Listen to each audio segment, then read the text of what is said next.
Halo guys, selamat datang kembali di Pojok Seram. Hari ini gue masih menceritakan lanjutan film Tales from the Dark. Ayo kita mulai.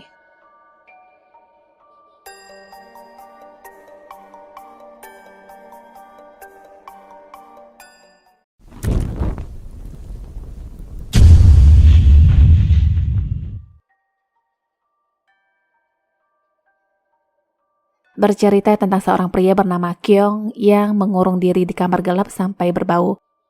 Dia tinggal serumah dengan ibunya dan hari itu kebetulan temannya datang untuk berkunjung. Mereka baru saja melakukan sebuah permainan terlarang dan Kyung merasa ketakutan yang walaupun sudah seminggu berlalu. Jadi ceritanya waktu itu dia dan teman-temannya akan merayakan ulang tahun salah satu teman mereka yang bernama Sesi di gedung sekolahan mereka dulu yang akan segera dihancurkan. Beberapa remaja ini adalah alumni sekolah tahun 2003 dan kebetulan Sesi juga membawa adik kecilnya yang bernama Bo. Setelah mereka masuk, pagar besi di luar tertutup sendiri. Perintilan kecil masih tersimpan di sana, juga beberapa foto kenangan para murid. Kabarnya sejak wabah SARS, banyak teman-teman yang sudah meninggal termasuk guru mereka yang dipanggil Pak Ali. Di sebuah ruangan, Sesi sempat mengenang kostum yang mereka kenakan dulu dalam sebuah pentas drama sambil menari-nari. Nah, di sini terlihat ada arwah yang menari bersamanya. Lagi asik-asiknya, penjaga sekolah yang dipanggil Paman Chan muncul yang menyuruh mereka untuk pulang sebelum gelap. Patung kuda pun bergerak setelah mereka melangkah keluar. Hari semakin gelap dan mereka memilih untuk bersenang-senang di rooftop. Keputusan itulah yang mereka sesali sampai sekarang kenapa hari itu tidak menuruti perkataan Paman Chan. Lanjut lagi ke cerita. Di tengah-tengah, Sesi dan Putri berkata akan ke kamar kecil yang disusul oleh Kyung. Putri yang sebelah-sebelahan dengan Sesi menanyakan adakah dia kangen dengan guru mereka yang dijawab sedikit. Pertanyaan selanjutnya mana yang dia sukai antara Charsiu atau Kyung yang dijawab mereka berdua biasa saja. Jawaban itu diam-diam direkam oleh Putri dan rekaman itu pula diberikan kepada Kyung dengan imbalan sebuah tas. Sesi yang masih di toilet sekilas merasa ada angin yang bertiup ke rambutnya dan dia segera meminta Putri untuk memberikan tisu toilet tanpa tahu bahwa sebenarnya Putri sudah pergi. Tisu toilet diberikan dari sebelah oleh tangan yang terlihat pucat. Setelah selesai, Sesi segera keluar dan bertemu dengan kedua temannya yang dipikir ingin menakut-nakutinya. Di rooftop, Kyung merasa mendengar suara aneh dari rekaman suara Sesi tadi yang refleks menjatuhkan ponselnya.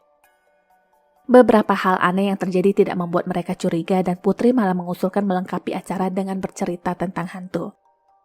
Cerita hantu tidak begitu menantang dan mereka lebih setuju untuk bermain permainan mengundang hantu. Permainan pun dimulai dengan meletakkan uang $100 di kotak masing-masing dan menulis nama di sebuah kertas. Nah, jika tidak mendapatkan kertas yang bernama, maka orang itu akan menjadi master yang bertugas mencari dan orang-orang akan menerka-nerka siapakah sang master. Setiap peserta hanya mempunyai waktu 15 menit untuk bersembunyi. Jika seorang master menemukan mereka yang ternyata bukan hantu, maka orang itu harus menyebut dirinya manusia dan menyerah. Yang menyerah tadi akan menjadi kaki tangannya untuk membantu pencarian dan mengikuti master dengan satu tangan berpegangan pada bahu master. Saat permainan berakhir, manusia yang tidak tertangkap bisa mengambil semua uang yang ada di dalam kaleng. Jadi intinya manusia dan hantu harus bersembunyi dari master dan berusaha agar tidak tertangkap. Sesi bersembunyi sendirian di sebuah ruangan lantai 2 sedangkan Kyung bersembunyi bersama Bo. Mereka sempat video callan dan sang adik berkata melihat seseorang di belakang Sesi yang padahal tidak ada siapa-siapa. Sesi berpikir itu pastilah sang master dan lari bersembunyi di tempat lain. Master dan pengikutnya masih terus mencari dan orang-orangan di sebuah lukisan besar itu tiba-tiba hidup. Mereka secara bergiliran keluar dari lukisan dan ikut bergabung dalam permainan. Angin berhembus dan pintu tiba-tiba terbuka ditambah. Suara cakaran dinding membuat salah satu peserta keluar dari persembunyian dan tertangkap. Cerita berlanjut ke Sesi. Temannya menelpon yang mengatakan melihat Tat di lantai 4 yang diduga adalah sang master. Ini membuat Sesi agak bingung karena menurutnya tadi seharusnya Tat ada di lantai 2. Di belakangnya sekarang ada tangan yang mendadak keluar yang ternyata hanya salah seorang temannya yang bernama Hising. Sang master dan kedua pengikutnya terus mencari di ruangan lain dan dia tidak sadar ada sesosok hantu di sana. Alarm berbunyi yang menandakan waktu sudah habis dan singkat cerita, Cecilia pemenang game tersebut dan dia berfoto dengan lembaran uang tanpa sadar ada hantu di belakangnya yang ikut terfoto. Seharusnya mereka sudah berencana pulang, tapi di luar mendadak hujan yang akhirnya mereka mempunyai ide untuk meminjam kasur lipat Paman Chan untuk Bo yang sudah mengantuk. Ruangan Paman Chan dipenuhi jimat dan Paman sendiri terlihat aneh. Dia terbatuk-batuk saat para remaja itu berjalan keluar ruangan. Bo sendiri sedang berada di toilet dan hampir tertidur. Detik-detik inilah arwah muncul di belakangnya dan menghilang.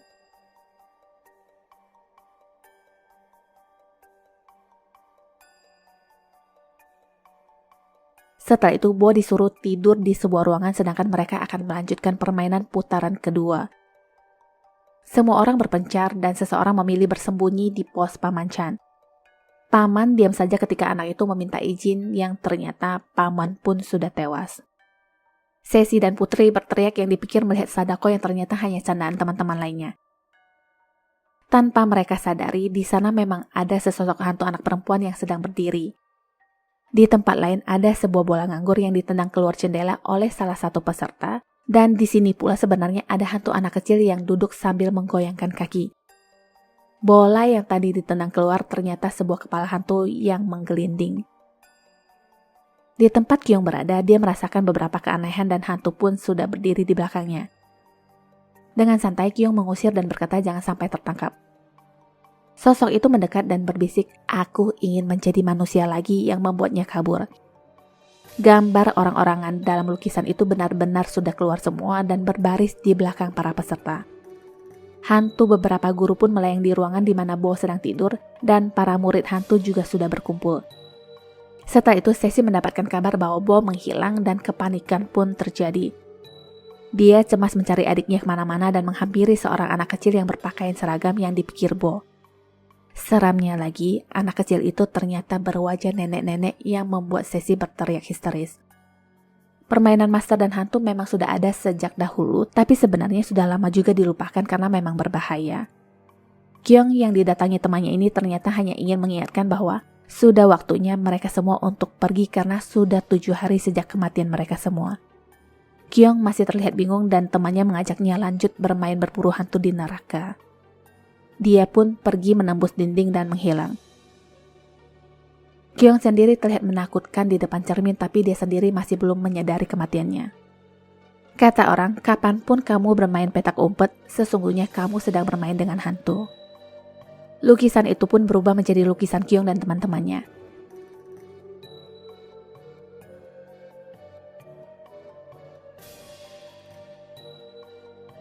Hari perayaan festival hantu, seorang wanita panggilan bernama Jennifer berniat akan kembali ke rumah besok.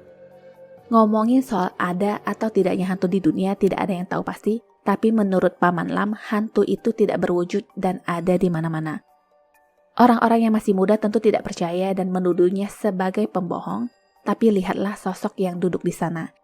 Dia menghilang setelah beberapa detik terlihat.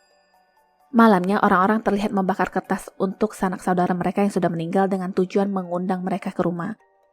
Malam itu juga merupakan malam terakhir Paman Lam berada di kota itu.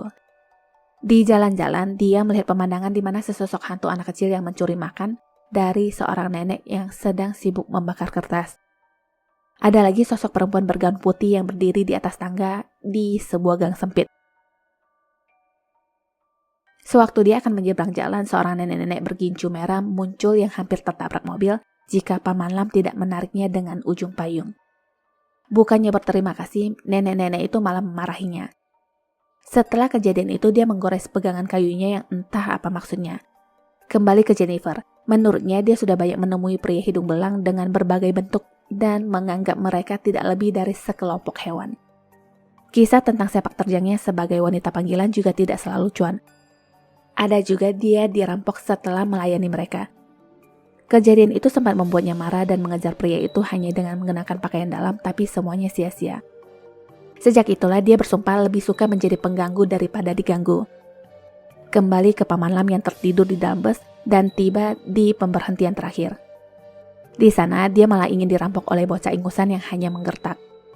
Singkat cerita, si bocah pun kabur setelah digertak balik dan supir akhirnya menawarkan Paman Lam untuk diantar ke tujuannya.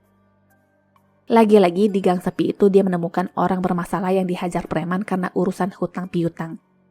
Singkat cerita, payung itu dipakai untuk menyelamatkan pria malang tersebut dan lagi-lagi bukan berterima kasih yang diperolehnya melainkan cibiran. Sebuah goresan pun bertambah di pegangan payung. Paman Lam mengingatkan pria tersebut untuk berhenti berjudi karena dia tidak akan seberuntung itu lain kali. Paman lalu berjalan ke sebuah terowongan dan berkata, di sanalah tempat di mana setan menyamar dalam bentuk manusia. Sulit untuk berbuat baik dan akan dilakukan malam ini juga. Beberapa anak kecil berlari melewatinya dan lampu tiba-tiba konslet.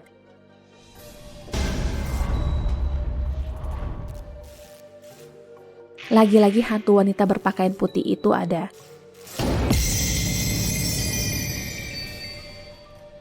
Paman Lam lalu berjalan ke taman dan kuda-kudaan itu terlihat bergerak sendiri.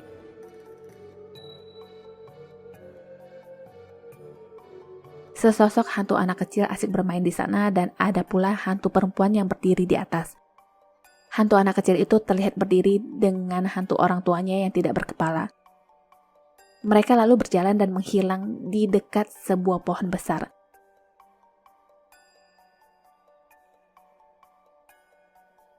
Paman Lam sendiri yang sedang berjalan sudah ditargetkan oleh Jennifer dan sengaja menabraknya.